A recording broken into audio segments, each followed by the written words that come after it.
Comienza Pedro Ferriz de Con. En Central FM Equilibrio.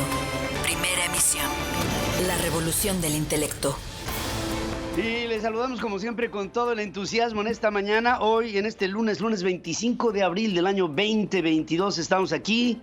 Pues podríamos ir empezando ya una jornada normal después del periodo estacional de las vacaciones por la Semana Mayor y después por la Semana de Pascua. Y ahora sí creo en actividad completa. Estamos todos puestos aquí a través de centralfmequilibrio.com, de nuestras aplicaciones en iOS y en Android, de nuestros podcasts en Amazon, en Apple, en Google, Diesel, MyHeartRadio y Spotify, y en nuestra querida red de estaciones hermanas, asociadas y afiliadas en la República Mexicana. Soy su amigo Pedro Ferriz de Con, y a nombre de todo mi equipo de trabajo le saludo, le agradezco el que esté aquí con nosotros y espero poderle acompañar desde ahora y hasta las 9 de la mañana, tiempo del centro de México, para estar todos bien informados. Estamos listos aquí y empezamos con un resumen, lo más importante esta mañana. Estás escuchando a Pedro Ferriz de Con. Central FM Equilibrio. Resumen informativo. En este pasado fin de semana, en un mitin en Ohio, Donald Trump, expresidente de los Estados Unidos, presumió que doblegó al gobierno de Andrés Manuel López Obrador y que consiguió soldados gratis en la frontera para frenar la migración, luego de amenazarlo con imponer aranceles a las importaciones mexicanas. Esto fue en el 2019. Sin admitir abiertamente que busca postularse para el 2024, dijo que el tabasqueño es uno de los políticos socialistas con los que le gusta trabajar. Asegura que cuando conversó con Marcelo Ebrard, secretario de Relaciones Exteriores, para implementar el Quédate en México, este respondió que era un honor el trabajar en ese sentido, como haciendo alusión a la frase de es un honor estar con todo lo que tenga que ver con López Obrador. José Alfredo Sánchez López, director de informática del Instituto de la Judicatura Federal, entregó el examen para jueces de distrito para que este fuera vendido a postulantes.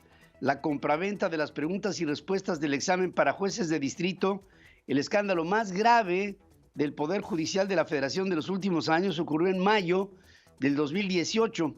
Los reactivos fueron ofrecidos en distintas tarifas que iban desde los 25 hasta los 186,000 pesos. La investigación del Consejo de la Judicatura Federal incluyó a que Sánchez López fue el primer eslabón de la estafa. En la indagatoria, la Judicatura ya había inhabilitado a 13 funcionarios y a un particular, entre ellos el magistrado Salvador Mondragón, entonces director de esta Judicatura Federal.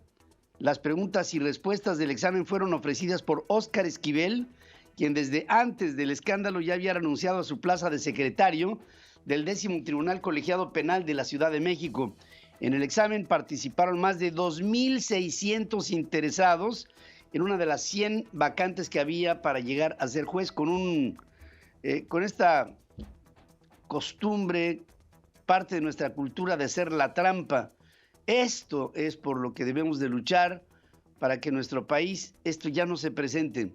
Legisladores calificaron como vergonzoso que en México, desde puestos directivos, se haya llevado a cabo esta venta del examen para jueces de distrito, por lo que exigieron que este acto de corrupción sea aclarado puntualmente y que se refuercen los controles para que las evaluaciones a los impartidores de la justicia no sea otra vez vulnerada. Clemente Castañeda, el coordinador de Movimiento Ciudadano en la Cámara de Senadores, refirió que en hechos como este causan indignación y laceran la confianza en las instancias de la justicia en México. Otro escándalo que se da en este pasado fin de semana es la denuncia que presenta Julio Scherer, exsecretario jurídico de la Presidencia, en contra de Alejandro Gertz Manero, el fiscal general de la República, por tráfico de influencias, coalición de servidores públicos y asociación delictuosa. El recurso presentado ante María de la Luz Mijangos, fiscal especializada en materia de combate a la corrupción, incluye a Juan Ramos López, subprocurador, Manuel Granados Quirós, fiscal, Adriana Campos López, de la Fiscalía Especializada en Asuntos Internos, y María Eugenia Castañón, agente del Ministerio Público Federal. Alegó el uso faccioso de la Fiscalía por intereses personales perversos, asegurando que en algunos casos fue testigo y en otros víctima de hechos que lo involucran, o sea, Alejandro Gertz Manero, de manera directa. La denuncia de Julio Scherer en contra de Gertz Manero provocó críticas, por un lado, apoyos al exfuncionario y exigencias de destitución en contra del fiscal por parte de la sociedad mexicana.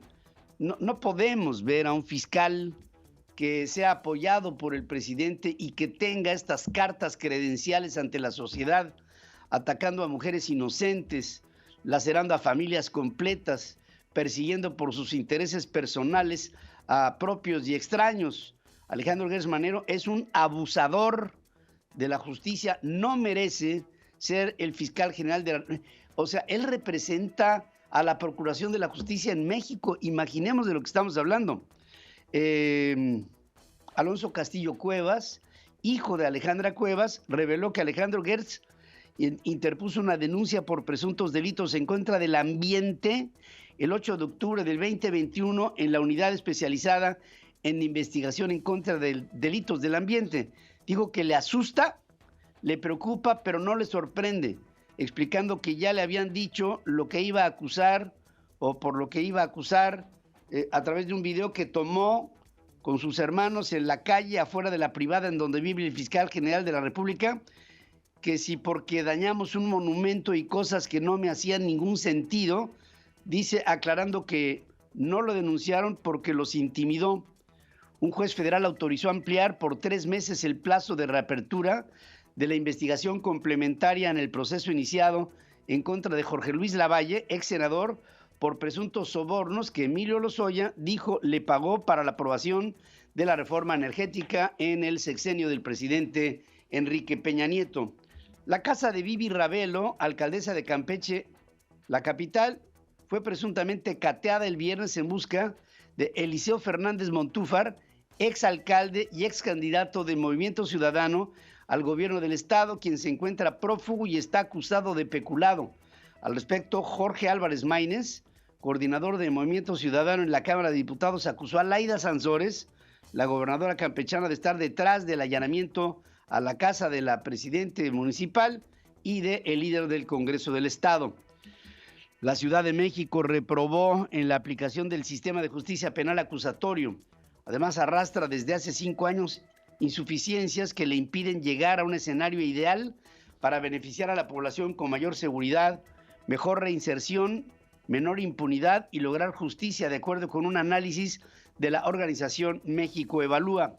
Tras un enfrentamiento, elementos del Ejército y de la Guardia Nacional reportaron la muerte de Saúl Alejandro N., conocido como el Chopa, señalado por las autoridades como lugarteniente del cártel Jalisco Nueva Generación, vinculado con el homicidio de, ¿quién creen?, de Aristóteles Sandoval, que fuera gobernador de Jalisco, ocurrido el 18 de diciembre del 2020 en un bar conocido como el Distrito 5 en Puerto Vallarta.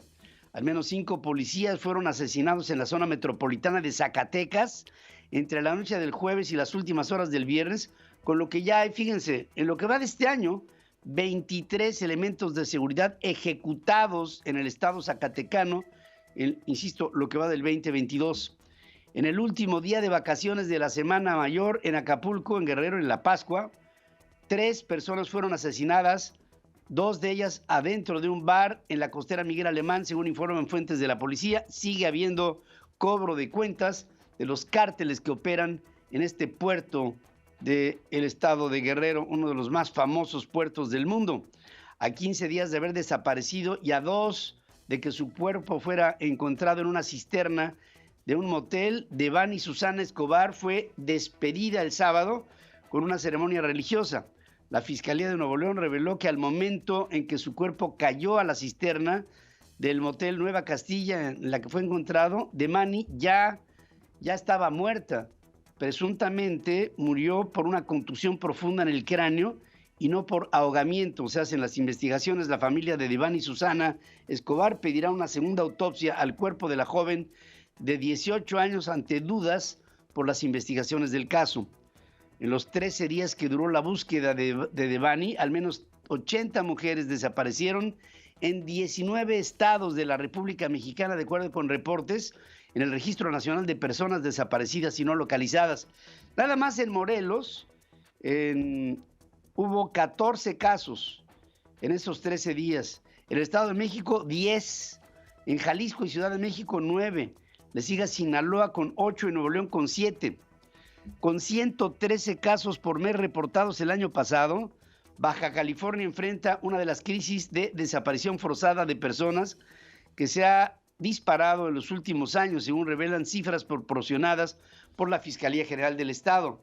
De acuerdo con la organización civil Elementa Derechos Humanos, tan solo entre enero y noviembre del 2021 hubo 1,246 personas desaparecidas en Baja California, es decir, 113 personas al mes, según cifras obtenidas vía Transparencia. En calma transcurrió la manifestación de mujeres, adolescentes y niñas en la Ciudad de México en contra de la violencia, las desapariciones y los feminicidios.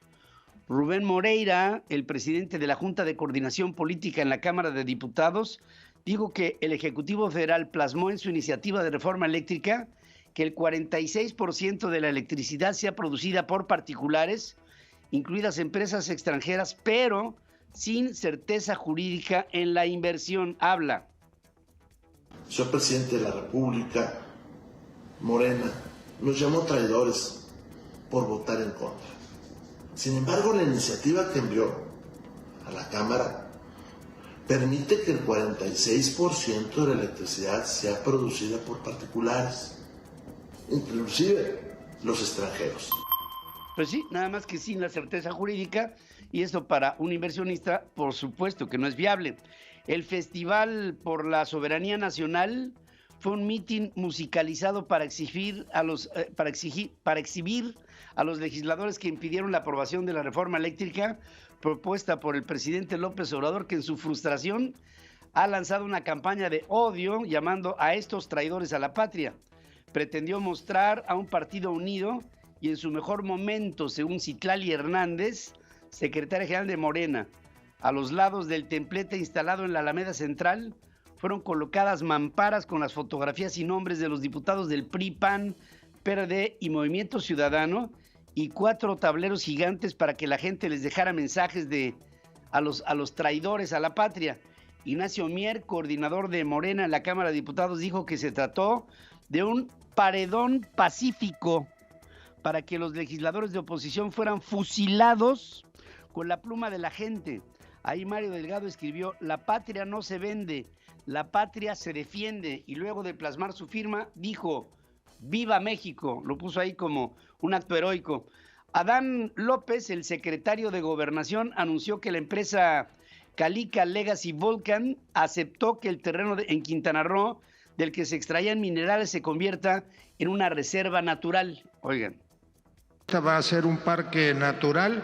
La Semarnat entrará la semana próxima a hacer un levantamiento y determinar la densidad, y se acordó que el material que habían extraído lo van a poder sacar, exportar. Se les dio un...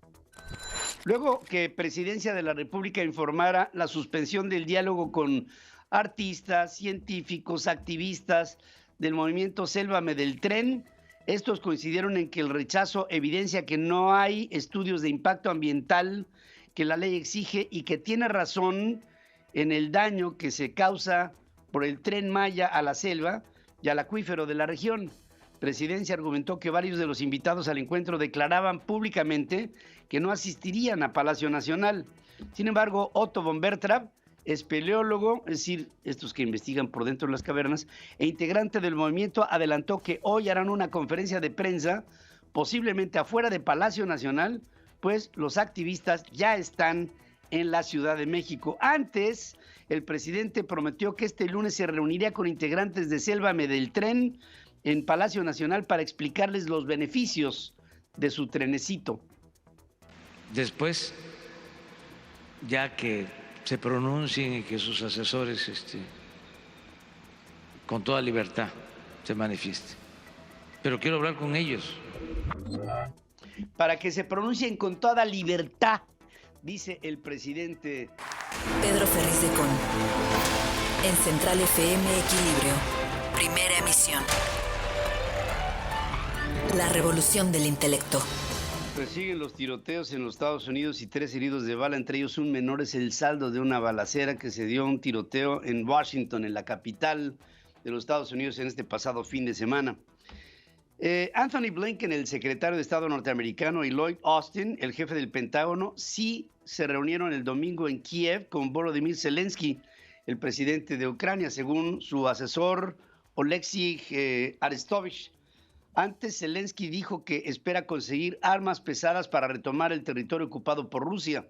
Y esto ya está entrando en un proceso de más tiempo, y más tiempo, desde mi punto de vista, implica más riesgo para la economía del mundo. La visita se produjo antes de una reunión organizada por Estados Unidos en Alemania para el martes, esto con el fin de discutir la seguridad a largo plazo en Ucrania. El Reino Unido confirmó que suministrará nuevos armamentos para apoyar a la defensa ucraniana en contra de la invasión a Rusia. Antonio Guterres, el secretario general de la ONU, se reunirá con los presidentes Putin y Zelensky el 26 y 28 de abril, según comunica Stefan Dujarric, portavoz de la Organización de las Naciones Unidas. La ONU acusó al ejército ruso de acciones que podrían constituir crímenes de guerra en Ucrania tras la invasión del 24 de febrero, incluyendo bombardeos indiscriminados que provocaron la muerte de civiles, la destrucción de escuelas y hospitales que podrían ser, de hecho, ejecuciones sumarias. Ucrania propuso a Rusia dialogar junto al gran complejo metalúrgico de Azovstal en Mariupol, en donde hay atrincherados combatientes y civiles ucranianos. Al menos 6 personas mueren y 18 resultan heridas el sábado, cuando 2 misiles crucero impactaron en un barrio residencial a las afueras de la ciudad portuaria de Odessa, ahí en el Mar Negro, dijeron funcionarios de Ucrania. Dada la magnitud de los daños, anticiparon que el número de víctimas desafortunadamente aumentará.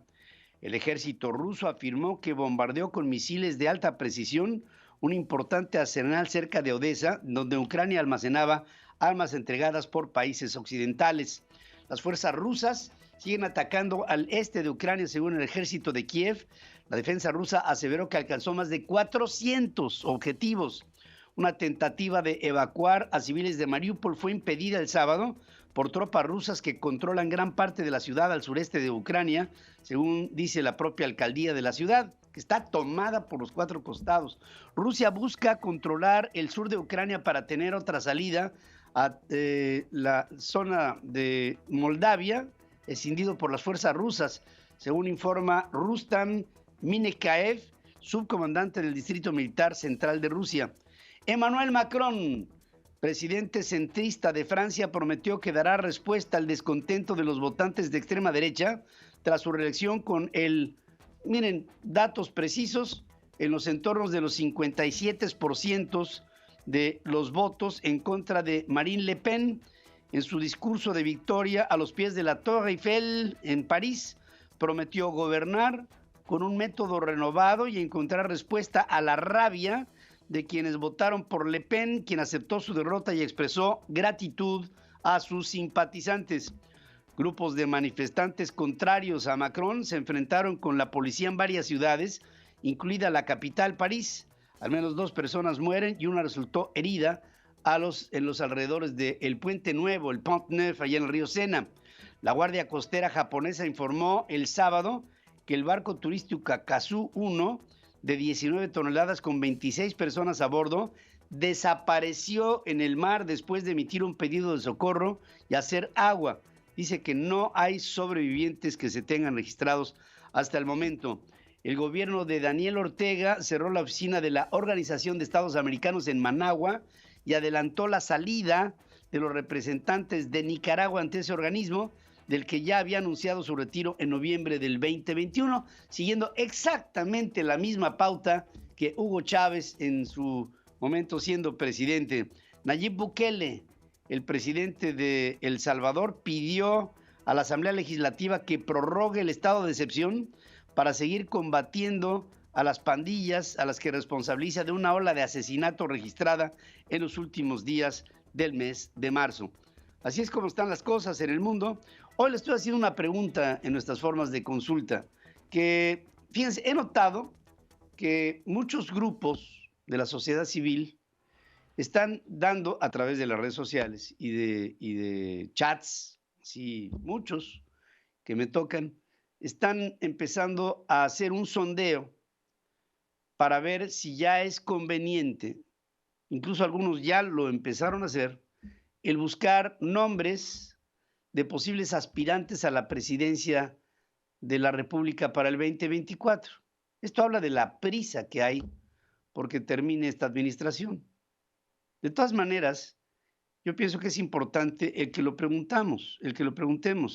¿Piensa usted que la sociedad deba empezar a proponer a los partidos políticos quienes pudieran ser viables candidatos a la presidencia en el 2024? Esa es la pregunta que hoy les estamos haciendo en nuestras formas de consulta.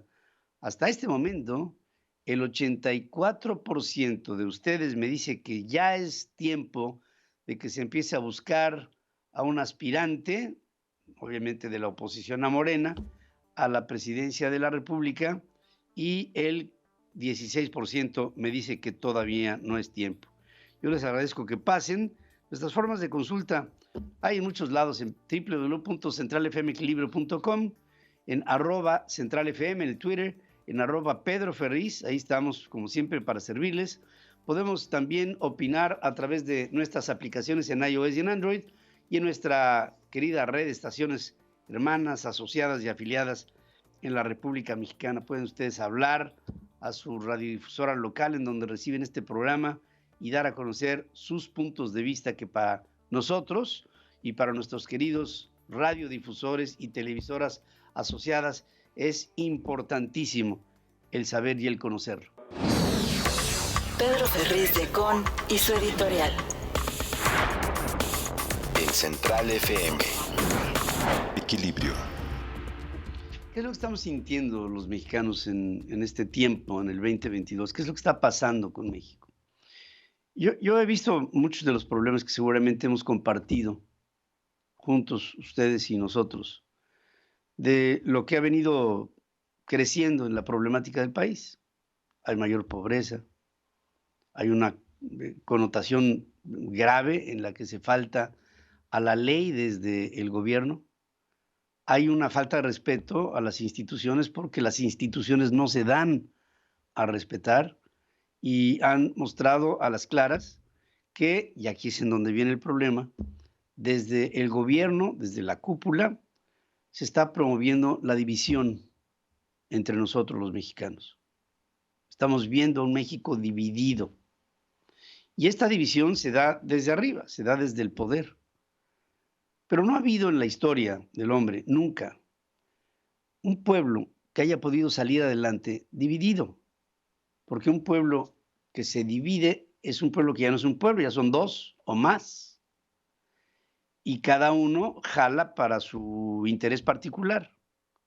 Hemos insistido siempre que lo que tenemos que encontrar son denominadores comunes que nos hagan a los mexicanos inspirarnos en lo que tenemos o por lo que tenemos que luchar para llegar a tratar de vislumbrar el México que todos queremos hacer.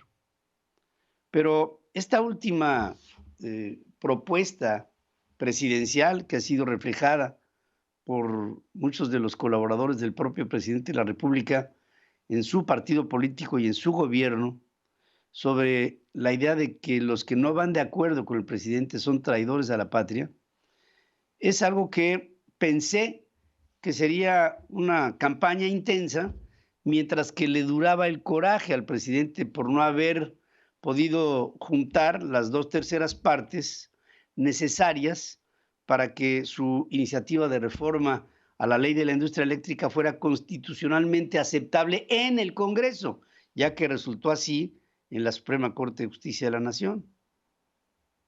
Pero ya van varios días en los que no solamente la campaña de denostación hacia aquellos que votaron en contra del presidente y que son llamados traidores a la patria, el asunto sigue. Y aparentemente seguirá. Y eso lo que está propiciando en México es un daño tremendo y profundo entre la sociedad mexicana, porque esta es una política de odio. Estamos viendo sobre el paso de nuestra vida cotidiana esta constante frustración que es un veneno que nos tomamos a diario, cuando desde el propio poder presidencial y del partido político que lo apoya, fundamentalmente Morena, se propone esta idea de que la diversidad y que la expresión democrática de un país no puede ser posible porque ya no hay democracia, porque no tenemos un elemento que nos junte a todos para poder decir que hoy somos un país democrático cuando el disentimiento se confunde con traición al país, a tu patria. No estamos obligados en una democracia a pensar igual. Y el presidente está con esta señal haciendo sentir que no es presidente de México. Él quiere ser un dictador. Y estamos viendo cómo se nos está cocinando a fuego lento a los mexicanos, que todos los días nos sometemos a la prueba de acostumbrarnos cada día más a estar inmersos en este discurso de la denostación, del odio, de la frustración, del rencor, de la división, de la confrontación de ideas irreductibles. Y eso no es bueno para el país. Yo te quiero invitar a ti que a través de las redes sociales empecemos a buscar formas de diálogo entre nosotros, incluso con aquellos, no siendo el presidente porque si ya es un imposible, con aquellos que están con el presidente y no se dan cuenta del daño que se están haciendo ellos mismos ya al país con esta toxicidad constante que se propone a diario para que nos la deglutamos todos los días como nuestra dieta cotidiana de odio y de rencor. Y hemos visto cómo en la historia de nuestro propio país, no nos tenemos que ir más lejos, la división de ideas, la segmentación de las mismas nos ha llevado a las peores páginas de nuestra historia, a las peores narrativas de nuestro dolor, al sufrimiento de un pueblo que no encuentra una salida, porque en lugar de todos emplear nuestra energía para buscar esa salida, lo que estamos en este momento todos es tratando de encontrar armas para defendernos de aquellos que no nos permiten ver la salida. Y estos que tendrían en su potestad el gobierno para encontrar esas salidas, están buscando y proponiendo lo peor para nuestro país. Sí, hay muchos problemas, muchos, pero la división y la connotación y esta idea de que el traidor a la patria no es otra cosa más que un demócrata que quiere decir su parte, está siendo satanizado por este gobierno. Yo creo que si hoy tú y yo tuviéramos que tener un objetivo, un objetivo en nuestra mira, sería luchar por la democracia. Luchemos por ella. En esta semana se va a apretar muchísimo dos iniciativas del presidente. Una por la Guardia Nacional, que ya sabemos que es su capricho, uno de tantos. Y otro por la modificación al Instituto Nacional Electoral y al Colegio Electoral en su conjunto, incluido el tribunal. El presidente va a tratar de hacer un movimiento vindicativo. Yo solamente le diría al presidente, ¿qué dijiste, Andrés Manuel López Obrador, cuando se modificó al IFE para hacerlo Instituto Nacional Electoral y te dio a ti la victoria en el 18? Ahora, si antes querías que hubiera esa modificación para que tú pudieras llegar al poder, hoy quieres modificar al colegio electoral para perpetuarte en el poder. Y si no eres tú, lo que quieres hacer es perpetuar aquello que tú quieras que siga siendo. Y eso no es democracia. Y estás atentando en contra de nuestro presente, ya ni digamos nuestro futuro. Tienes que pensarlo, presidente, porque tu caída ya inició. Y veo que con prisa ahora la sociedad mexicana empieza de manera intensa a buscar quién te va a suplir en el 24. Porque nos urge que te vayas. Estás acabando con la unidad del país, estás acabando con la alegría espiritual de un pueblo y estás acabando con su esperanza. Primero los pobres, estás empobreciendo a México, empezando por tu discurso. Lamento, se los digo, lamento que todos estos años estemos utilizando el tiempo para comunicarles a ustedes cosas que tendrían que ser de trascendencia para el país. Hoy veo que la trascendencia es decirle a México que estamos siendo mal gobernados por un presidente tóxico que debe de irse pronto de la silla presidencial. Lamento que no nos hayamos puesto de acuerdo para revocarlo. Y hoy sigo lamentando el que todos los días se nos propone un caballito de veneno para que nos lo tomemos cada uno de nosotros en este discurso de la división. No dividamos más. Entendámonos.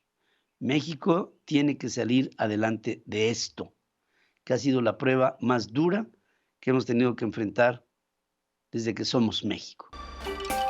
El estado del país con Pedro Ferriz de Con. Central FM. Sí, como les comentaba, el presidente López Obrador va a tener como objetivo en estos próximos días el impulsar una reforma a la ley electoral y con ello, pues tocar al Instituto Nacional Electoral y al Tribunal Electoral del Poder Judicial de la Federación. ¿Para qué? Bueno, pues para controlarlo, ese es el objetivo, ¿no? Controlarlo.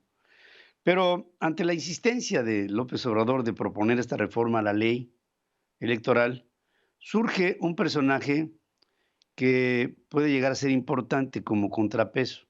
No digo que sea el contrapeso completo, pero es un contrapeso y es Cuauhtémoc Cárdenas. Dice que no ve, Cuauhtémoc, la necesidad de hacer este cambio, pero que primero tendría que conocer la propuesta para ver si está o no de acuerdo.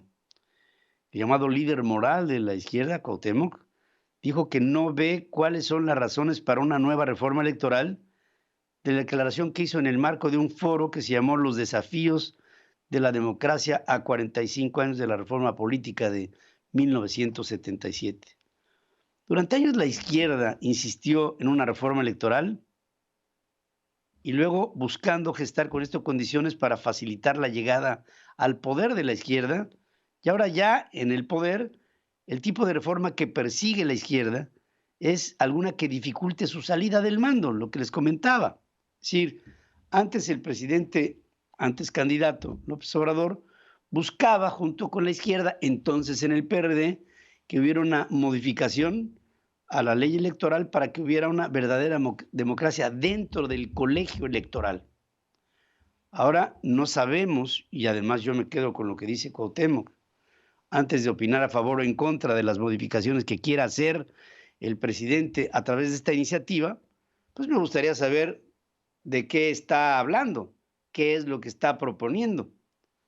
Aunque me da la impresión, por las primeras declaraciones que ha hecho, que lo que quiere es hacer un INE a su modo. ¿Cómo? Dice, los tres poderes, ejecutivo, legislativo y judicial, que saquen una lista de 20 aspirantes cada uno. Y de ahí que el pueblo sea el que elija. ¿Quién sacará la lista de los 60?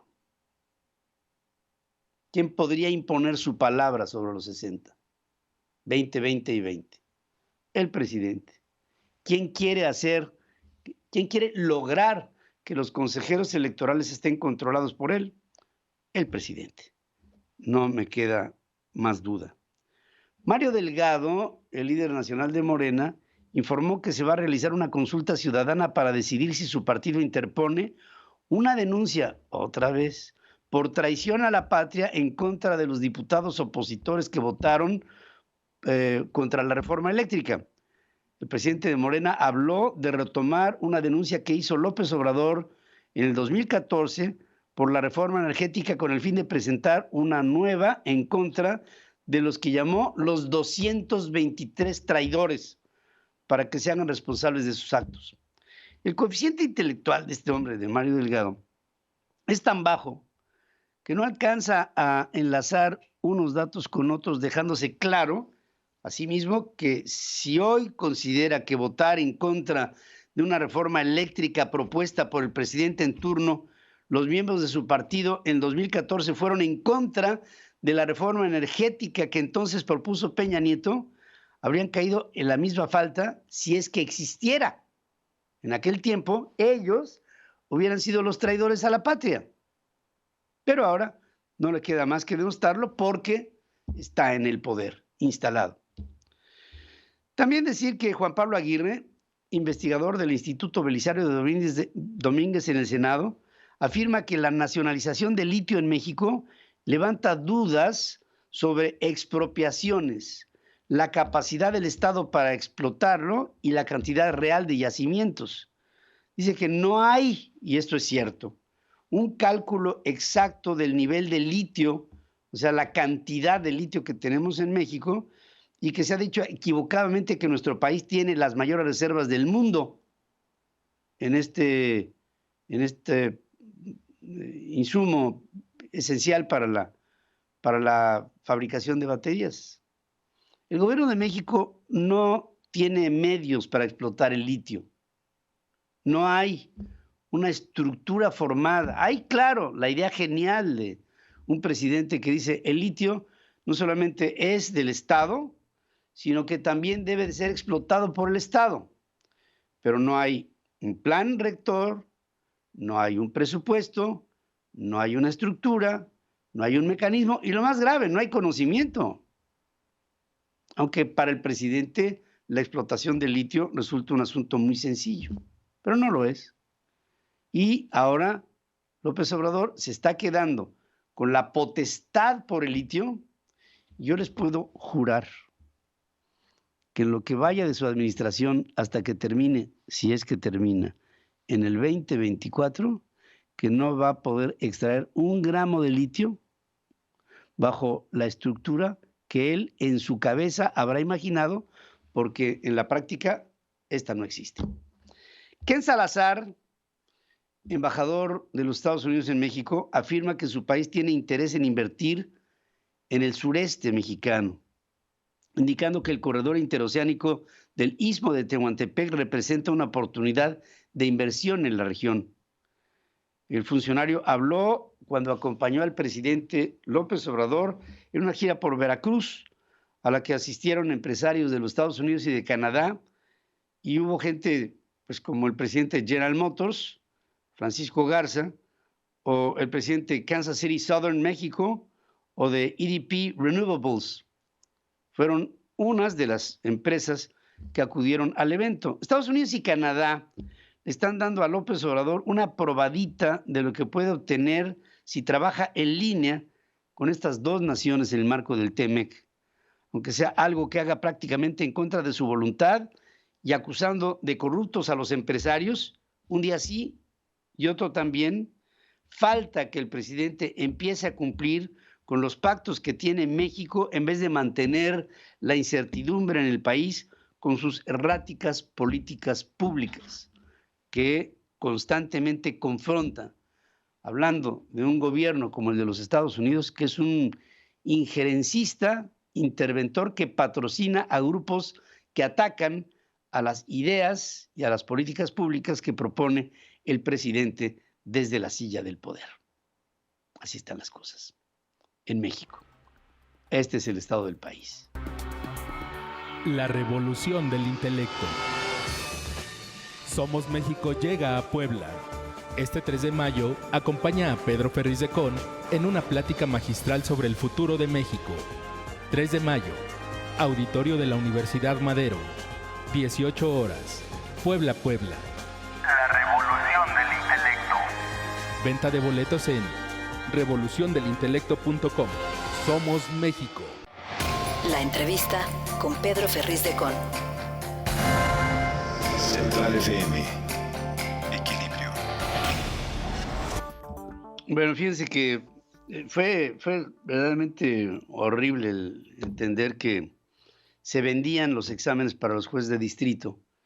Y esto fue una operación que se hizo en el 2018 y que desafortunadamente se revela otra vez más esta cultura del fraude, ¿no?, en nuestro país. Yo le agradezco muchísimo a Damián Cepeda, senador panista de la República, el que esté conmigo esta mañana. ¿Cómo estás, Damián? Buenos días. Muy buenos días, Pedro. Qué gusto en saludarte, a ti y a todos los que nos están escuchando y viendo. Te abrazo y te agradezco muchísimo el que estés aquí. Damián, ¿qué hacer para luchar en contra de esta cultura de la trampa en nuestro país? Esta compraventa de exámenes para jueces de distrito, que se revela hasta el día de hoy, o hasta estos tiempos, te marca una y otra vez más esta reiterada costumbre que tenemos de encontrar la vía del menor esfuerzo para llegar hasta nuestros objetivos a través de la corrupción. A mí se me hace muy lamentable lo que pasó. Creo que muestra pues que todos los órganos de gobierno, todos los poderes, aún siendo el poder que se encarga de impartir justicia, pues no están ajenos a la corrupción. Evidentemente, seres humanos pues tienen un mal comportamiento en distintas instituciones y esto en México desgraciadamente ha venido pasando pues de una manera muy reiterada. En el propio Poder Judicial, que hoy es el caso, en donde, para quienes nos están escuchando, como bien dices tú, ¿qué fue lo que sucedió? Es que lograron, digamos, identificar a personas que estaban encargadas de llevar a cabo todas las evaluaciones para que los aspirantes a jueces, imagínense nada más, aspirantes a ser quienes impartan justicia en este país, pues resulta ser que se estaban vendiendo los exámenes. Entonces, yo creo que por un lado, primero tiene que haber un castigo, pero ejemplar, para que estas cosas no se repitan. Pero segundo, pues lo que yo me cuesta trabajo entender sin un tipo de asociación de algún tipo de manera, que creo que se tiene que investigar, es que es un tema recurrente. O sea, en el pasado ya había pasado este asunto y ya se había detectado. Pasan unos años después y resulta ser que vuelve a suceder. Oigan, pues creo que están fallando los controles, los protocolos que se tienen que tener para revisar muy bien que quienes están encargados de tener esos exámenes en privado lo hagan. Ahora, no es la primera vez que sucede ni la primera instancia, pero lamentablemente recuerda que también ya ha sucedido en otros lugares, en otras instancias de gobierno. Entonces, no, yo te diría castigo ejemplar. Y sí tienen que cambiar protocolos adentro, particularmente el Consejo de la Judicatura, que se encarga de toda esta parte de los nombramientos de los jueces y magistrados en el país. Es una cultura también que hemos venido los mexicanos viendo cómo permea en el paso del tiempo y que tenemos que revertirla. Y yo pensaría, Damián, tú tienes una visión de hoy y hacia adelante del México que todos queremos. La he visto, la he compartido contigo y además se me hace muy interesante tu postura. A veces te toca incluso hasta luchar en contra de la corriente, pero yo creo que la juventud es el sitio en donde debemos de sembrar esta inquietud para que los mexicanos sepamos y aprendamos a probar nuestras propias capacidades y no las ajenas, porque finalmente el que va a acabar enfrentando la vida pues es aquel que se somete a la prueba y nadie más. Y esto es una lección de vida que tenemos que hacer sentir como parte de nuestra cultura. Fíjate que sí creo yo que tienes un tema clave el que estás tocando. Sí me parece que en México tenemos que pasar a un reconocimiento, un impulso, una cultura del esfuerzo, en donde quien salga adelante, pues reconozca que lo es porque se preparó, luchó, perseveró, dedicó tiempo, esfuerzo, que son las variables que normalmente te llevan al éxito en la vida, pues, ¿no? No el que tranza no avanza, el conocer a alguien, en fin, todo esto que lamentablemente se ha impulsado mucho en el país. Y creo que, regresando un poco a lo que decía, tenemos que poner ejemplos de parte del gobierno. A veces minimizamos este tipo de cosas. Bueno, no era más que un examen, ¿no? Bueno, era este tema. Bueno, pero lo que pasa es que eso va escalando. Imagínate nada más que los juzgadores, Pedro, o sea, estas personas que compraban ese examen, porque si alguien lo vendía, pues alguien lo compraba, ¿verdad? Claro. Son las personas que se encargan de decidir si se le da un amparo, por ejemplo, a los ciudadanos del abuso del gobierno. Entonces, cuando uno ve que existen a veces redes de corrupción, que la justicia no avanza, pues este tipo de actos iniciales es lo que te lo explica. Pues qué calidad moral puede tener una persona que para llegar al cargo compró su derecho a entrar. Pues eso después se convierte en un favor pagado, una sentencia mal otorgada, un acto de impunidad, un acto de abuso contra el ciudadano, y vas escalando, y así es como se genera la corrupción e impunidad del país, pues. O sea, no se imaginen que amanece un día alguien y de repente ya es el lampón grandote, pues no, ¿verdad? Se va evolucionando. Entonces, no, yo sí creo que es muy grave, Pedro. Y en términos de la institución, me parece que tienen que verdaderamente poner manos en el asunto, o sea, no de discurso, porque luego lo que pasa en muchas instituciones, Pedro, es que tratan de tapar los asuntos. No, hombre, este escándalo nos afecta la imagen, mejor vamos tratándolo suavecito, que pase el tiempo, hacemos un lado a la gente y listo. No, todo lo contrario. O sea, se tiene que hacer un ejemplo muy visible para que todo el país vea, eso es lo que pasa cuando alguien rompe las reglas. Claro. Eso es lo que pasa cuando alguien comete un acto de corrupción. Eso es lo que pasa cuando alguien muy fácil quiere burlarse de la ley para sacar una ventaja.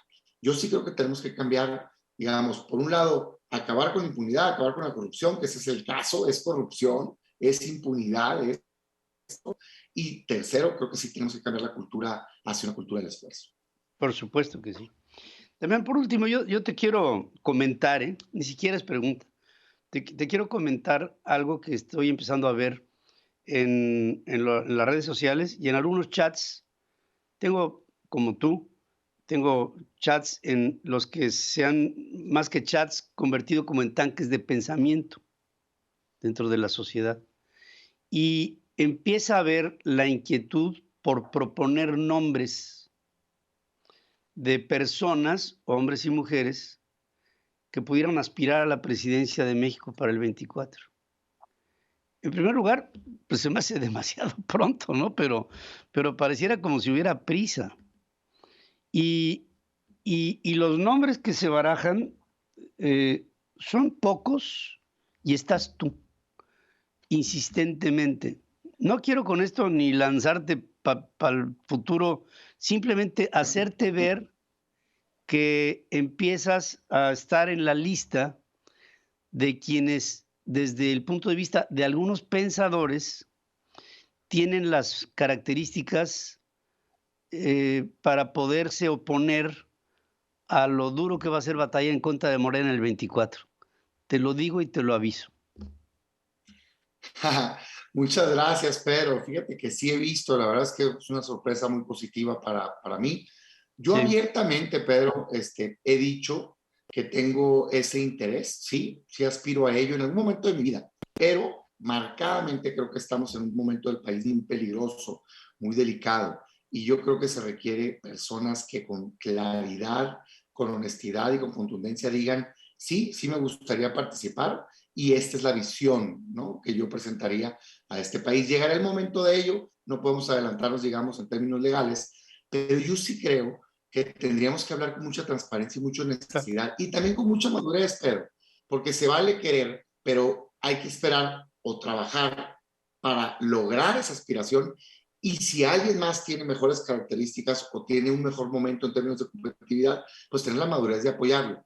Yo lo que creo es que este tipo de movimientos ciudadanos que están diciendo hoy hay que empezar a ver, pasan ante la falta de acción de los partidos políticos tradicionales. Pero de acuerdo. Yo le he estado diciendo al interior, a mi propio partido, lo he dicho públicamente, que creo que tenemos que romper el molde. O sea, si queremos esperarnos a hacer el mecanismo tradicional en donde en enero del 2024 apenas se empiece a ver quién va a ir a una interna, pues desde ahorita te digo que eso no va a funcionar, porque al día de hoy, fíjate lo que voy a decir, desgraciadamente, Morena tiene monopolizado la sucesión presidencial. O sea, todo el debate es que si Sheinbaum, que si Ebrard, que si van a dejar a Monreal, que si el tapado es Adán Augusto, no. Y yo me pregunto, oigan, ¿y la oposición? También hay perfiles, hay que mostrarlos.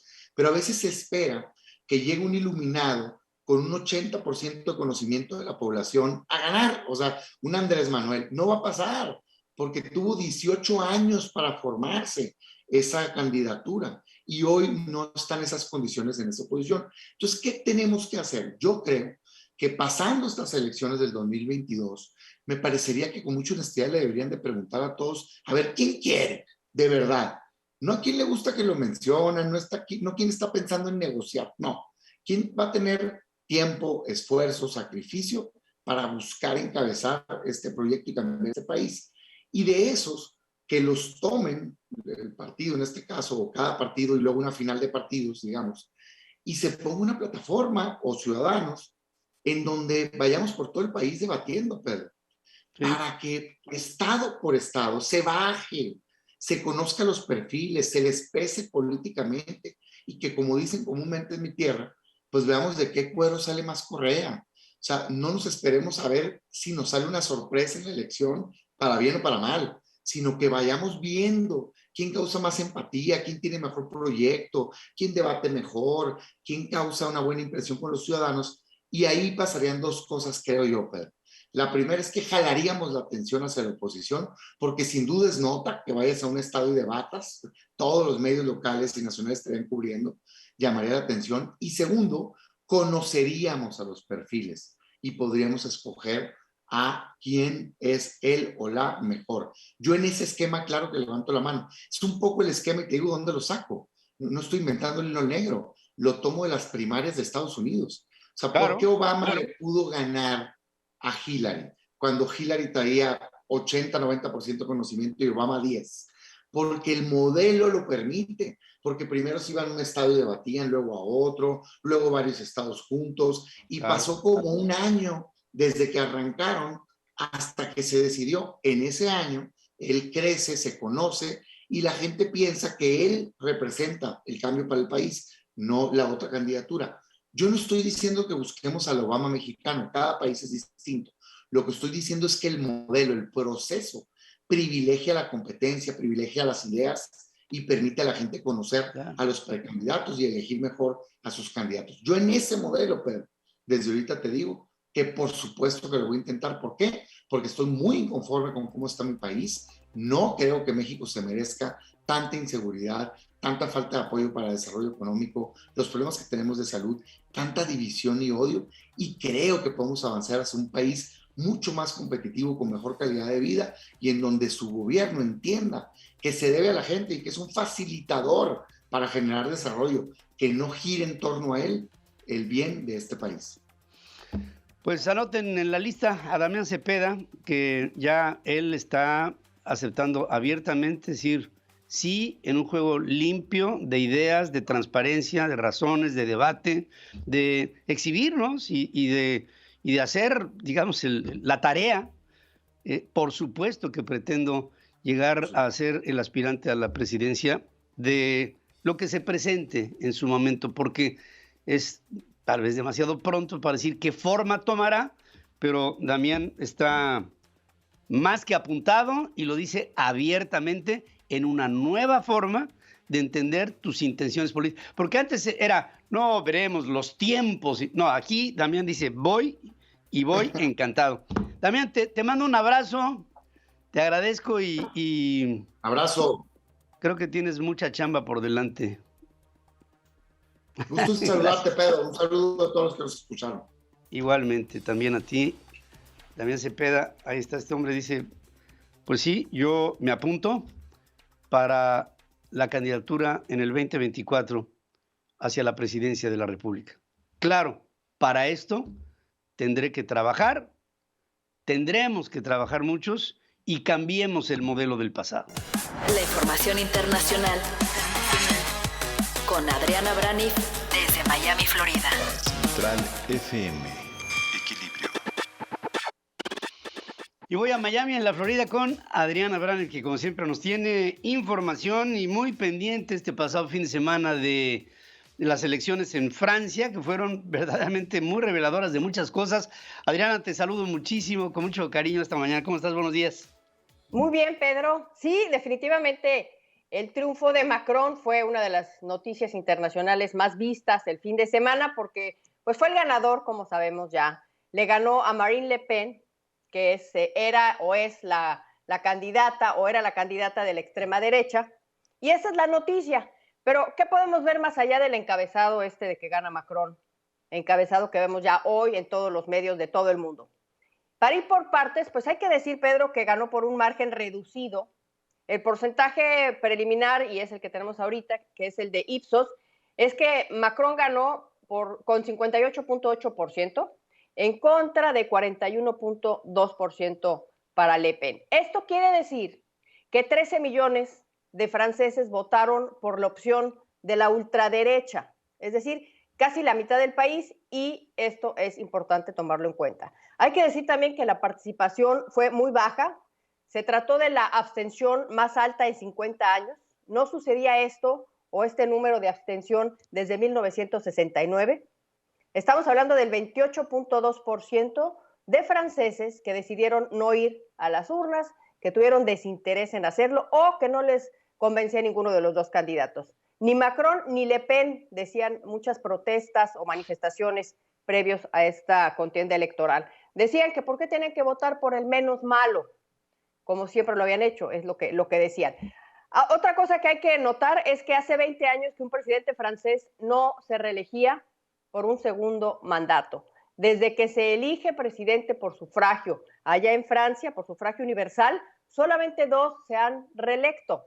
Uno es François Mitterrand y el otro es Jacques Chirac, que sucedió hace 20 años. Para ver un poquito de historia, hablando de Jacques Chirac, hace 20 años él, que fue presidente, pues era el Macron del día de hoy, era el candidato de centro hace 20 años. Y su contrincante era también de extrema derecha.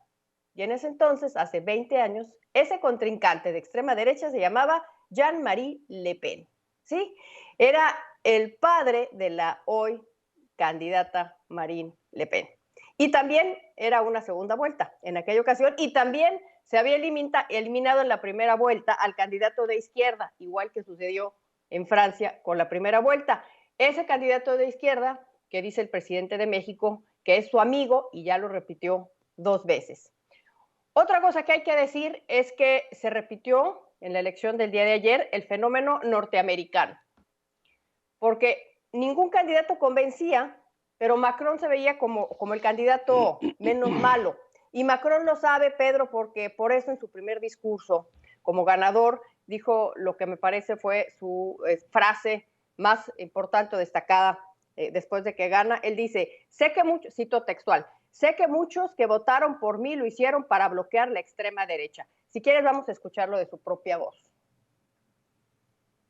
Je sais aussi que nombre de nos compatriotes ont voté ce jour pour moi, non pour soutenir les idées que je porte, mais pour faire barrage à celles de l'extrême droite.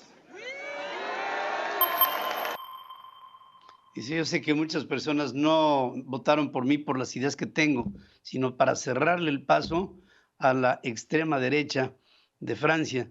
Y en la extrema derecha de Francia, yo pienso, y lo comentábamos ayer, Adriana, yo creo que una de las posturas que habrá pensado el francés es la cercanía que tiene esta mujer Le Pen con el propio presidente de Rusia, que ahora pues está en boga todo lo que vaya en contra de él, ¿no? Sí, veía yo un tuit que ponías también ayer, después de este triunfo, donde decías que el voto hacia Macron pues fue dado gracias a su cercanía de la candidata con Vladimir Putin. Sí puede ser, es uno de los factores, por supuesto. Sí. Por supuesto que sí lo es, pero definitivamente lo que queda aquí es que este fenómeno de votar por el menos malo es el que vimos ayer en Francia, así como decíamos que sucedió con Joe Biden, por ejemplo, y con Donald Trump.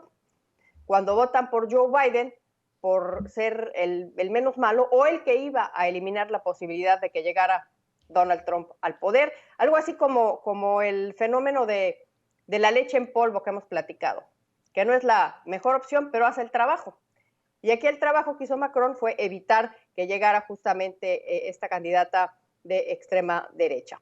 Ahora, algo que también es importante poner aquí es que Macron tiene mucho mérito en haber ganado estas elecciones, porque pues tuvo un quinquenio muy difícil. Protestas sociales, acordémonos de los chalecos amarillos, después la pandemia que le toca, después la guerra en Ucrania, y a pesar de todo esto, pues se elige él, y aquí lo que dice la gente, los franceses, es que decidieron alejarse de la otra opción, que era alejarse del populismo, porque era populista Le Pen en el espectro político del lado derecho, decidieron alejarse de una nacionalista que está en contra de la inmigración, y decidieron votar por Macron, que es el centro derecha. Muchos retos tiene, para terminar, Emmanuel Macron, porque va a dirigir un país donde casi la mitad decidió votar por una candidata que proponía en su momento, y después se aleja, retirarse de la Unión Europea, o sea, lo que se llamaba como el Frexit. Decidieron votar por un candidato que se alejaba de esta propuesta, y finalmente hay que decir que para Europa es una elección positiva, para la Unión Europea lo es, para la OTAN también lo es, para Estados Unidos lo es, y definitivamente es un golpe para Vladimir Putin, Pedro. Sin duda. Y creo que otra vez la madurez de la sociedad francesa se puso de manifiesto, aunque hay que resaltar lo que tú dijiste al principio de tu comentario. No hubo un francés que se volcara sobre las urnas, más bien hubo una limitada participación, lo que me llama la atención al modelo de los procesos electorales democráticos en este tiempo del mundo. Pareciera como si hubiera un cansancio social por manifestarse en las urnas, y esto es algo que preocupa.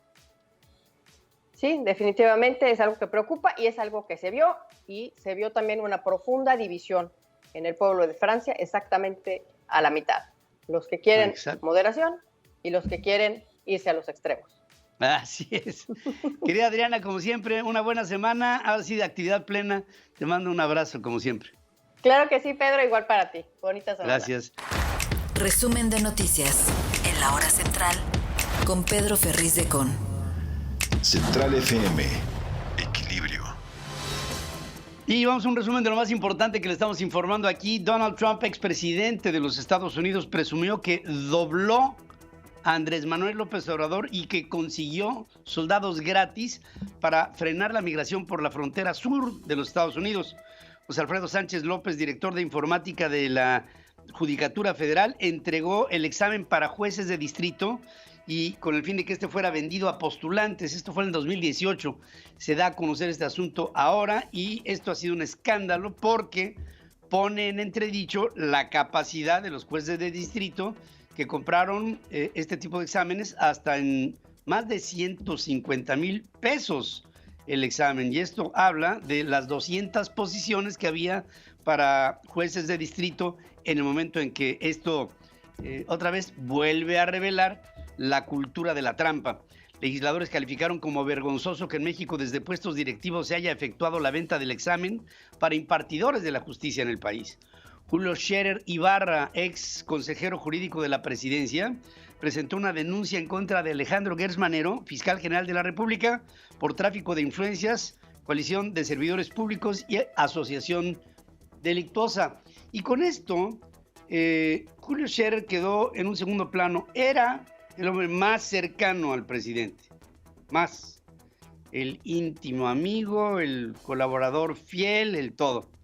Ahora el presidente tomó partido, el presidente de la República toma partido por Alejandro Gertz Manero, que es acusado desde una plataforma que es mucho de Julio Scherer, que es la revista Proceso, y ahí da a conocer toda la historia de la denuncia.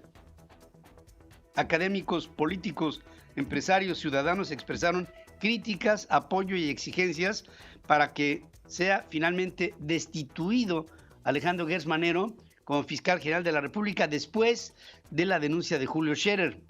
Alonso Castillo Cuevas, hijo de Alejandra Cuevas, revela que Alejandro Gertz Manero interpuso una denuncia en su contra por presuntos delitos en contra del ambiente cuando hizo Alonso una manifestación frente a la casa de Alejandro Gertz Manero que supuestamente afectó al entorno del lugar en donde vive. Dice, me asusta, realmente me pone mal, pero no me extraña que venga de un hombre como Alejandro Gertz Manero, que tuvo la capacidad de poner a la madre de Alonso Castillo en la cárcel por 528 días.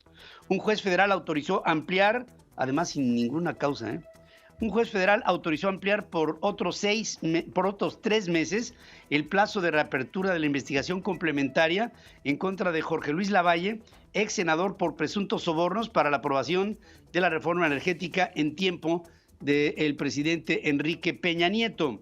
La casa de Vivi Ravelo, alcaldesa de Campeche, la capital, fue presuntamente cateada para buscar a Eliseo Fernández Montúfar, ex alcalde y ex candidato del Movimiento Ciudadano al gobierno del estado, prófugo y acusado de peculado. La Ciudad de México reprobó en la aplicación del sistema de justicia penal acusatorio.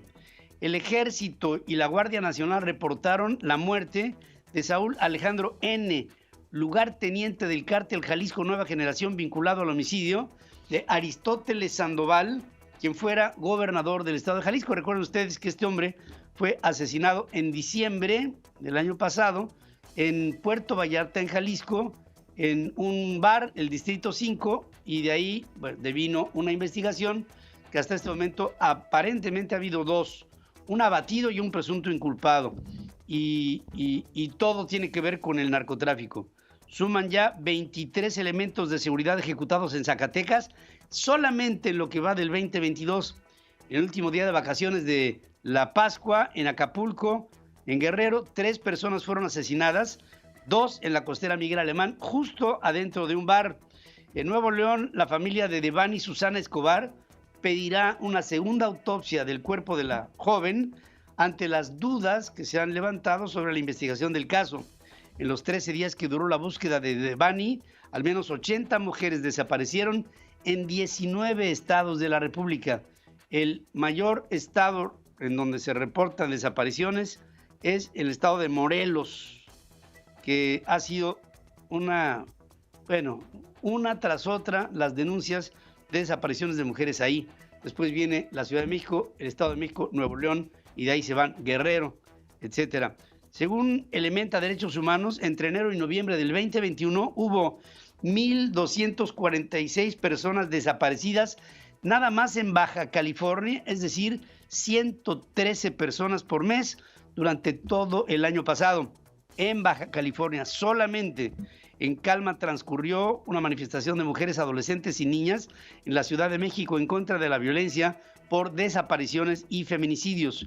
Rubén Moreira, presidente de la Junta de Coordinación Política de la Cámara de Diputados, revela que López Obrador plasmó en la reforma eléctrica que el 46% de la electricidad sea producida por particulares, incluidas empresas extranjeras, pero sin garantías sobre su inversión. En el Festival por la Soberanía Nacional, Morena exhibió a legisladores que impidieron la aprobación de la reforma eléctrica, tachándolos de traidores a la patria. Y sigue esta campaña por toda la República Mexicana para tratar de denunciar a aquellos que votaron o que piensan diferente al presidente de la República. Ignacio Mier, coordinador de Morena en la Cámara de Diputados, dijo que se trató de un paredón, o sea, una ejecución pacífico. A ver si este concepto se entiende. La Secretaría de Gobernación anunció que la empresa Calica Legacy Vulcan aceptó que un terreno en Quintana Roo se convierta en reserva natural, en donde ellos tenían ahí una inversión para energías renovables. La audiencia que se celebraría el viernes por el amparo tramitado por Buzos en contra del tramo 5 del Tren Maya se turnó para el próximo 13 de mayo. Hoy tendría que haber habido esta reunión en Palacio Nacional, en la que irían artistas, expertos en la materia, pensadores, escritores, etcétera, y el presidente Presidencia de la República cancela ante el argumento de que habría la ausencia de personas que fueron convocadas y que abiertamente dijeron que ellos no son expertos para ir a discutir con alguien que tampoco lo es sobre cuestiones que tienen que ser discutidas por aquellos que sí pueden opinar. Para garantizar el turismo en las Islas Marías, la Secretaría de Marina proyectó una inversión de 1,087 millones de pesos para la compra de 3 ferries, o sea, de 3 barcos que van a llevar desde costas del Pacífico frente a las Islas Marías a gente esto va a acabar siendo un centro de recreo. ¿Se acuerdan ustedes cuando en campaña, hace muchos años, dijo López Obrador que haría de las Islas Marías una especie de Disneylandia? Pues ahí está su Disneylandia y lo va a llevar la Secretaría de Marina. El gobierno federal busca recuperar la certificación pesquera de Estados Unidos, así como el levantamiento de sanciones. El gobierno del Estado de México inició una obra vial en un área protegida del municipio de Valle de Bravo, según denuncian activistas. Por otra parte, Claudia Sheinbaum, jefe de gobierno de la Ciudad de México, encabezó el mitin de Morena en apoyo a Mara Lezama, candidata al gobierno de Quintana Roo, esto en la Ciudad de México. Los incendios forestales causantes de contaminación por ozono en el Valle de México aumentarán y alcanzarán su punto máximo alrededor del 2025, según alerta la Universidad Nacional Autónoma de México. Anthony Blinken, el secretario de Estado norteamericano, y Lloyd Austin, el jefe del Pentágono, sí se reunieron el día de ayer con Volodymyr Zelensky, el presidente de Ucrania, y esto para tratar de ver cómo es que se le ayuda al gobierno de ese país para defenderse de los ataques rusos. Antes, Zelensky dijo que espera conseguir armas pesadas para retomar el territorio ocupado por Rusia. El Reino Unido confirmó que suministrará nuevo armamento para apoyar la defensa de Ucrania en contra de la invasión rusa. Y por otra parte, les informo que finalmente Emmanuel Macron, presidente centrista de Francia, presidente independiente, si no tiene partido político, prometió ya una vez llegada su reelección en la segunda vuelta que dará respuesta al descontento de los votantes de extrema derecha después de haber otra vez ya tenido el boleto para quedarse otro periodo al frente del Palacio del Elíseo. Roberto José Pacheco está con Pedro Ferriz de Con. Central FM. Equilibrio. Y estoy con mi querido Roberto José Pacheco. Se acaba el periodo ordinario de sesiones en el Congreso, pero hay historias. Te saludo esta mañana, querido amigo. Buenos días. Así es, mi estimado Ferriz, te saludo con mucho gusto. Esta será la última semana del periodo ordinario de sesiones en el Congreso Federal. Un periodo, Pedro, legislativo que estuvo pues muy contaminado por la reforma eléctrica, que desde enero del año en curso, con el llamado Parlamento Abierto, pues opacó los trabajos en la Cámara de Diputados. Principalmente es que no hubiera día que estuviéramos hablando de esta reforma eléctrica que polarizó y radicalizó aún más a las fracciones parlamentarias en el Congreso. Una reforma eléctrica que para muchos nació muerta desde que la envió el presidente López Obrador a la Cámara de Diputados, por no contar con los votos necesarios para una mayoría calificada. En este contexto, en el Senado, el líder de la mayoría de Morena, Ricardo Monreal, no descarta la posibilidad de que antes de que concluya el actual periodo ordinario, el 30 de abril, el presidente López Obrador envíe al Congreso 2 iniciativas de carácter constitucional. Se trata de la reforma político-electoral y la otra de la Guardia Nacional. Según Monreal, la político-electoral, Pedro, podría llegar a diputados, y la iniciativa que propone que la Guardia Nacional sea adscrita a la Secretaría de la Defensa Nacional le envíe al Senado. Aquí la situación es que el clima político en el país y principalmente en el Congreso Federal es que aún se respira un ambiente político muy, pero muy polarizado, y ya está la advertencia de la oposición que mientras persiste el maltrato a las minorías legislativas, no va a pasar ninguna reforma constitucional como secuela a lo que ocurrió durante la discusión de la reforma eléctrica. Con una postura conciliadora, el senador Monreal rechaza la intolerancia y los linchamientos mediáticos como una estrategia política. México, dice Monreal, atraviesa por una situación delicada que requiere retomar el diálogo y la reconciliación que permitan acabar con esta polarización en la que estamos inmersos. Sin embargo, hace unas horas, en la Alameda Central, el líder nacional de Morena, Mario Delgado, negó que la campaña que realiza su partido sea de odio contra los legisladores a los que califica de traidores que no apoyaron esta reforma eléctrica. Ahí, precisamente en la Alameda, se colocó un enorme pizarrón para que los simpatizantes de Morena pues acudieran ahí a la Alameda Central de esta capital de la República Mexicana para escribir consignas contra diputados de oposición. Así pues, con pluma y lápiz, fusilan a los diputados traidores. Pedro, mi reporte. Gracias por Oye, y los mensajes eran de absoluto odio, ¿verdad? Sí, consignas duras contra los... Eso se está atizando más al fuego, mi estimado Ferriz, y yo creo que no es el camino. Creo que no es por ahí por donde debemos caminar. Ahora resulta que porque voto en contra de una iniciativa me califican de traidor. No creo que sea él. Pero yo creo que todo eso ya tiene un trasfondo político electoral. Vienen las elecciones en 6 entidades. El próximo año la del Estado de México, que mucho tiempo fue la joya de la corona, y también Coahuila, que son los últimos bastiones, ¿no?, que le quedan al PRI, y posteriormente vendrá precisamente la elección presidencial en el 2024. Entonces, la campaña de odio en contra de la oposición, pues ya está más que avanzando, Pedro. Sí, está cantada y además, no sé si coincides conmigo, pero también está peligrosa. Pues sí, porque sabemos que, pues lo vemos simplemente en un partido de fútbol, que es un deporte donde la gente va a divertirse y los ánimos se encienden. Y si tú le atizas a la política, pues imagínate lo que también pueda ocurrir, ¿no? Ojalá y esto pueda disminuir, pero yo lo dudo mucho porque en Morena, pues hay 2 caminos diferentes, ¿no? Y lo estamos viendo desde esta trinchera, en donde se busca la conciliación por un lado, y por otro lado, se le sigue pegando duro a los opositores del presidente López Obrador. Ya, lo creo que sí. O estás conmigo, o simplemente estás en contra de la República, en contra de la nación, en contra de la patria, y por lo mismo eres un traidor.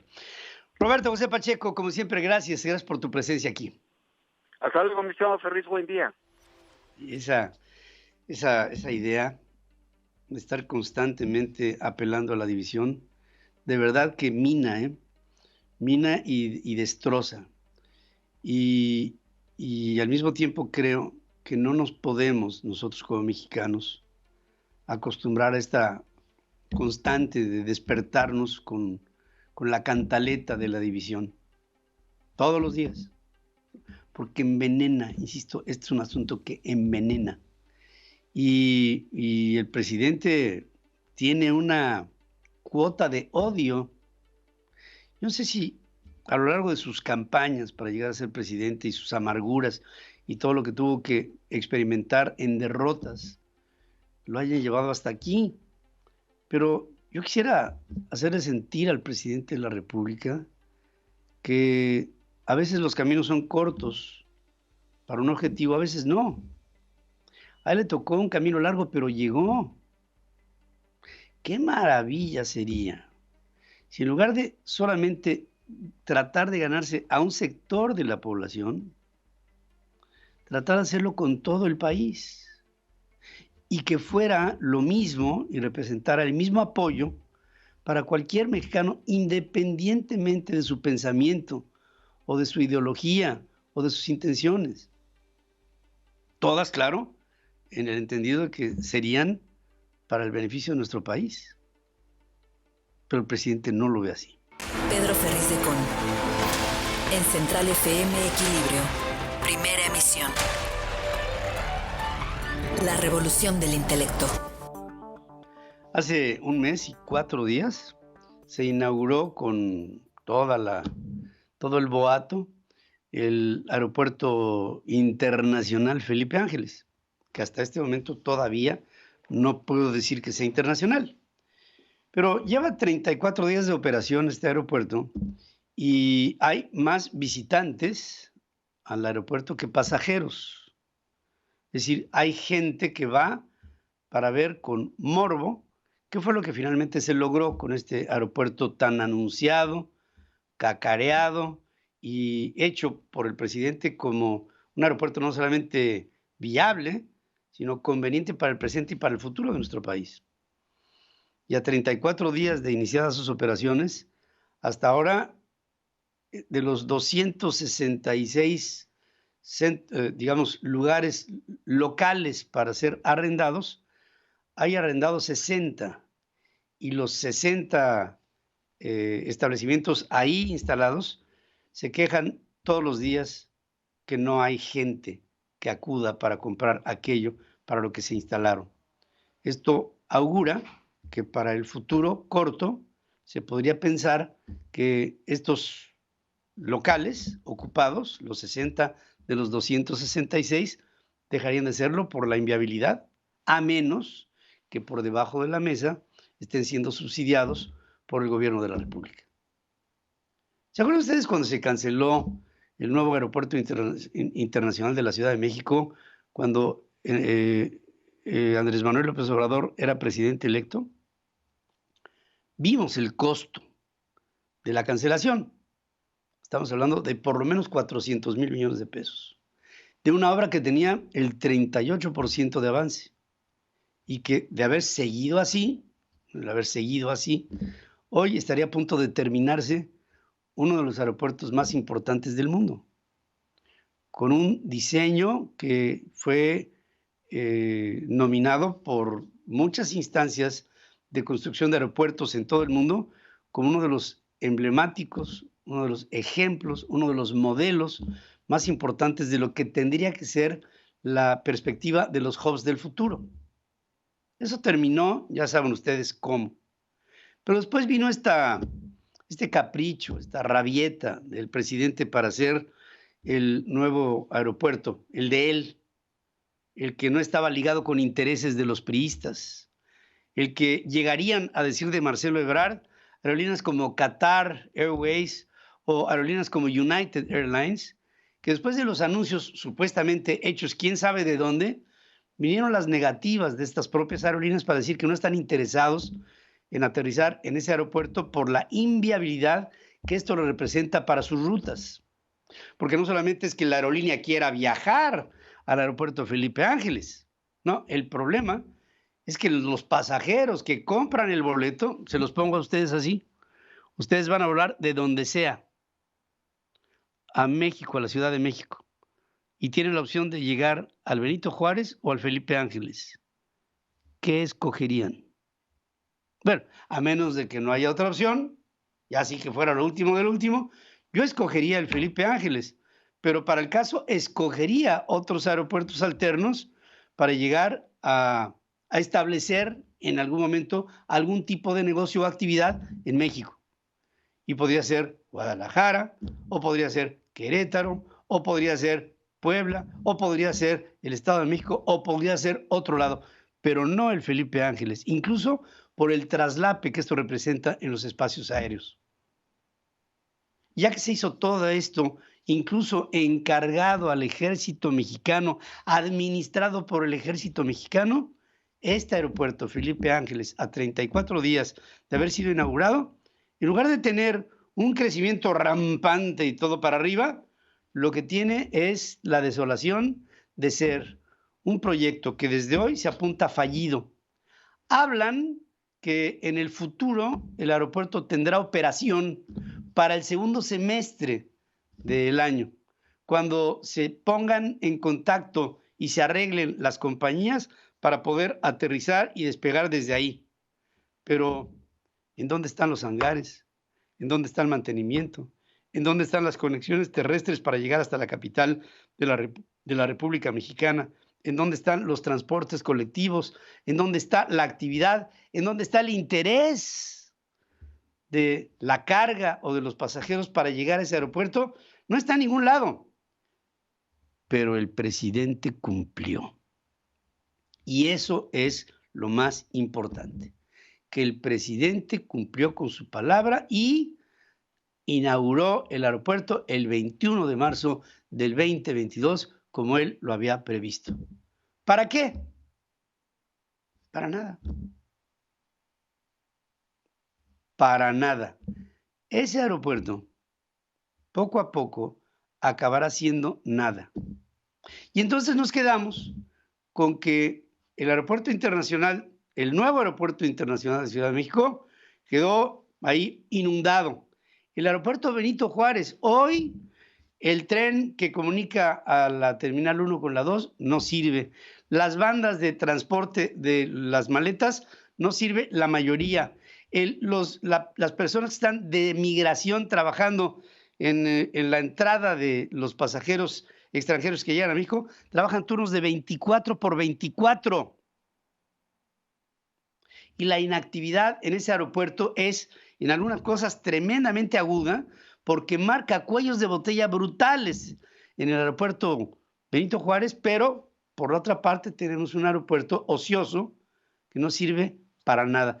Y lo peor no es que no sirva para nada, es que no servirá para nada.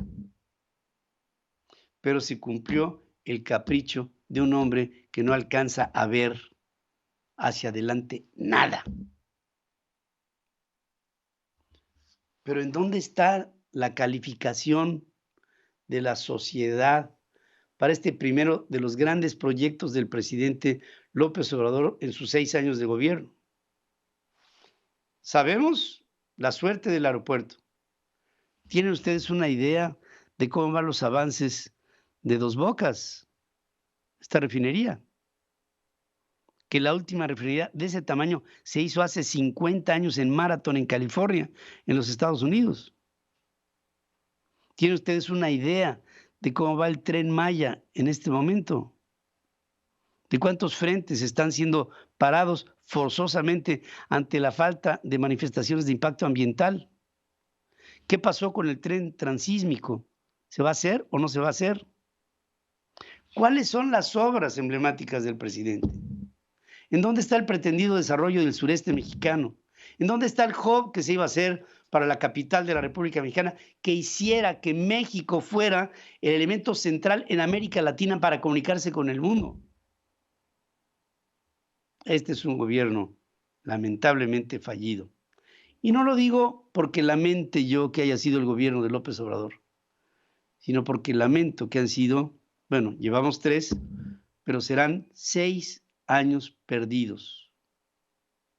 Y vamos a tener que redoblar el paso para tratar de encontrar mecanismos que nos lleven a recuperar todo lo que este presidente nos ha hecho en fallar. El aeropuerto Felipe, yo les invito, dense una vueltecita por ahí, yo ya lo hice. Es una tragedia ese aeropuerto de principio a fin, digno de un país del tercer mundo, ese que es el único que conoce nuestro presidente. Alejandro Reyes, los deportes. Central FM, Equilibrio.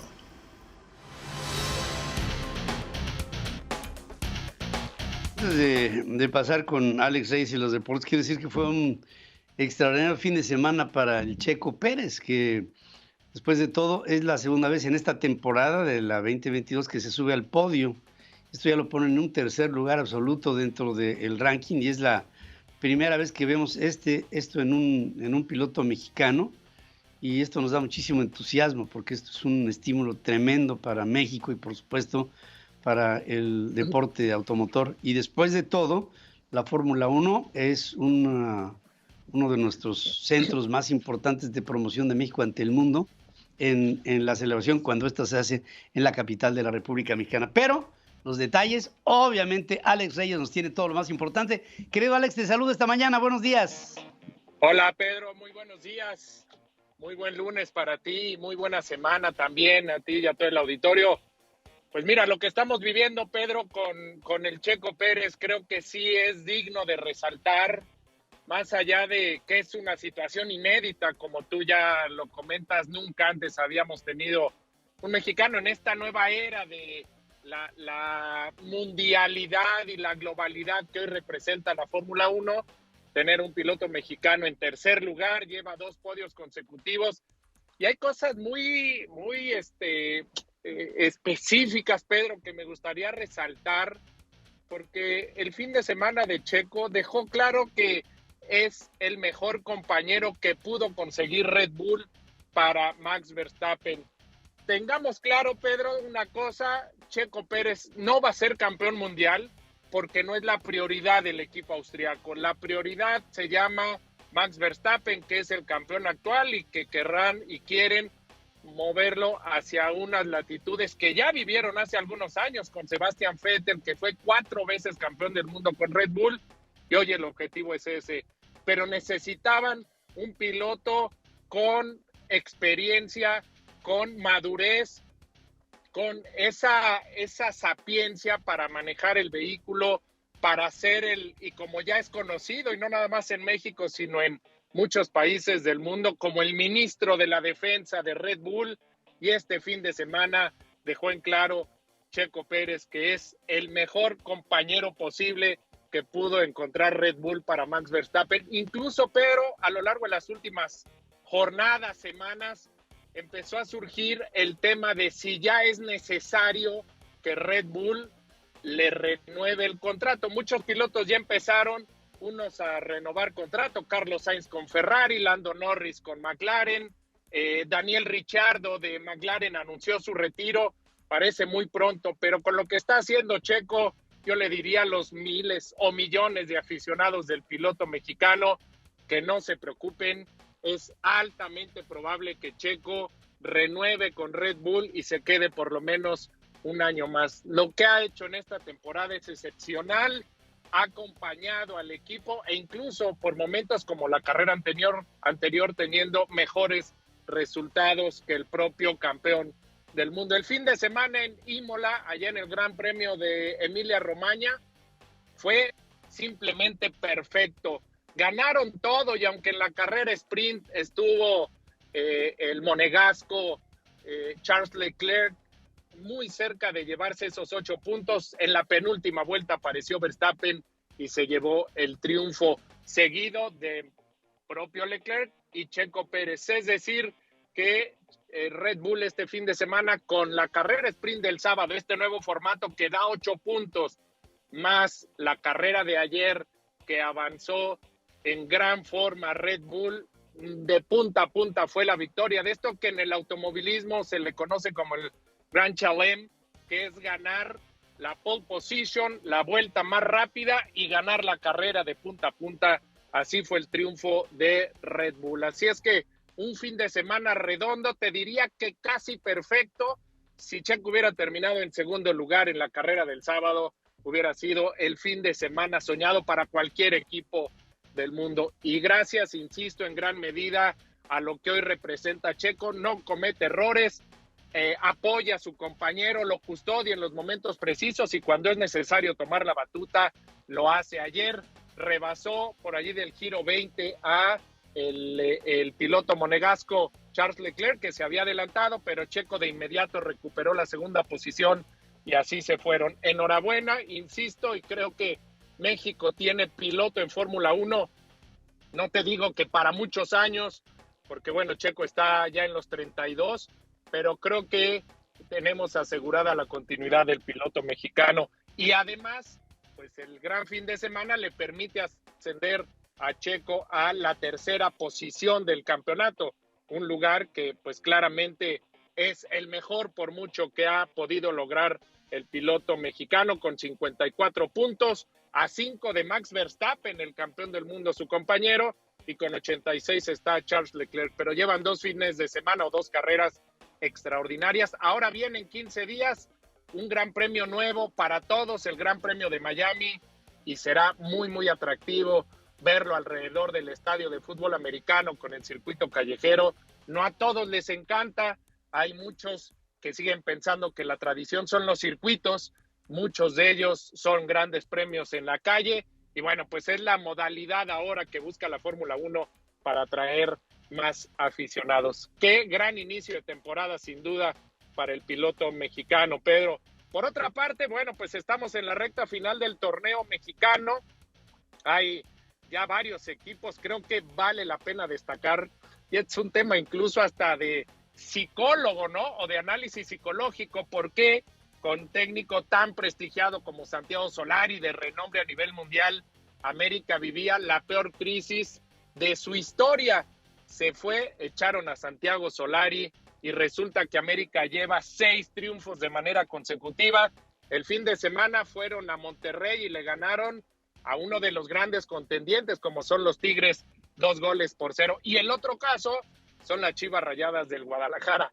También estiraron hasta donde fue posible la liga con Marcelo Leaño, no daba resultados. Fue una mala decisión ya a posteriori revisar lo que hizo la directiva de Amaury Vergara, y resulta que ponen a un técnico sin experiencia en primera división, y también llevan 3 victorias de forma consecutiva con el triunfo de 3-1 sobre los Pumas, y con esto América y Chivas están prácticamente adentro de la fase final.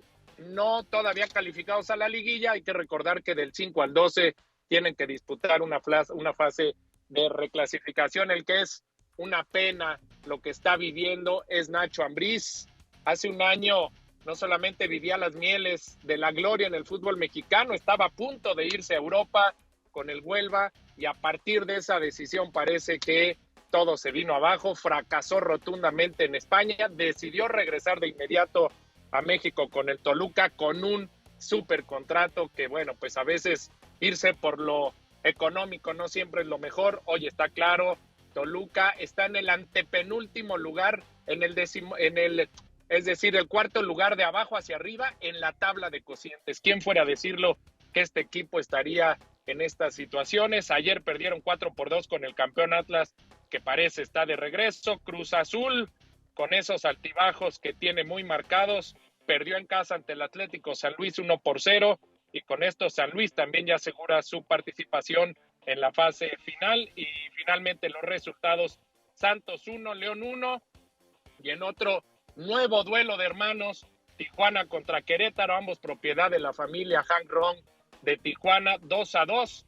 Estos equipos están en el penúltimo y antepenúltimo lugar, es decir, que si sigue así para la siguiente semana, que es la última, Pedro, Hank Ron tendría que pagar, son 70 y 50, 120 millones de pesos para mantener a sus equipos, porque así está la regla, solamente por ser uno de los 3 peores del torneo mexicano. Y bueno, pues la NBA también está en un momento muy importante en los playoffs.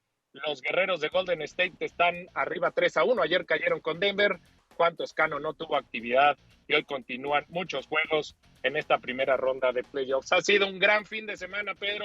Platicaremos en la semana de este chavo Carlos Alcaraz, un diamante que está puliéndose a manera impresionante. Ya es top 10 del mundo este español. Todo el mundo lo pone como el gran sucesor de Rafael Nadal. Ayer ganó el torneo de Barcelona, y es una de estas figuras que surgen en menos de un año, ya está en la élite. Ojalá se pueda mantener Carlos Alcaraz. Un abrazo, querido Pedro. Muy buena semana para ti y para todo el auditorio.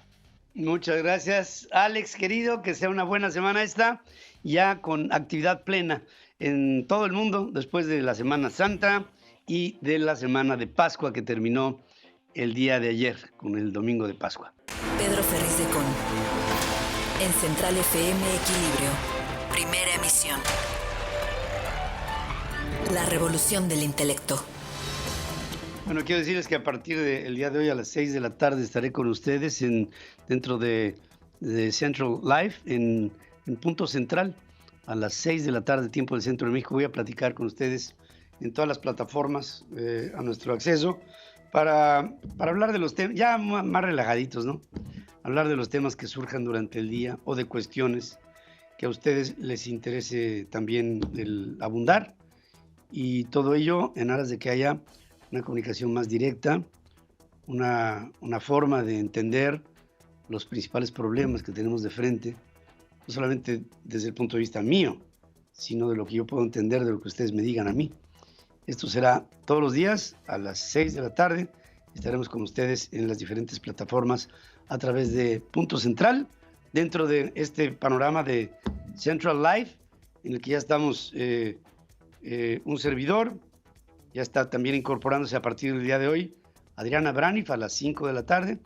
Ya también estará mi hija Dore a las 11 de la mañana, y Pedro en Punto Final a las 8 de la noche, para entre todos dar un panorama general de pues una conversación que, si bien es a distancia, puede ser con la cercanía de saber que tú y yo estamos juntos en una forma de pensamiento que espero, a través de argumentos, podamos llegar a razonar. Gracias, es un privilegio entrar en esta nueva etapa y les invitamos a todos ustedes para que estemos pendientes y, sobre todo, hablando de lo que a ti y a mí nos impacta hoy y para mañana. A nombre de todo mi equipo de trabajo, les agradezco y les invito para que estemos juntos en toda esta jornada, empezando ya una semana plena de actividad en nuestro país. Gracias. Que tengan ustedes muy buen día. Hasta la tarde. La revolución del intelecto. Somos México llega a Puebla. Este 3 de mayo acompaña a Pedro Ferriz de Con en una plática magistral sobre el futuro de México. 3 de mayo, auditorio de la Universidad Madero, 18 horas, Puebla, Puebla. La revolución del intelecto. Venta de boletos en revoluciondelintelecto.com. Somos México. Hasta aquí presentamos a Pedro Ferriz de Con. En Central FM Equilibrio. Primera emisión. La revolución del intelecto.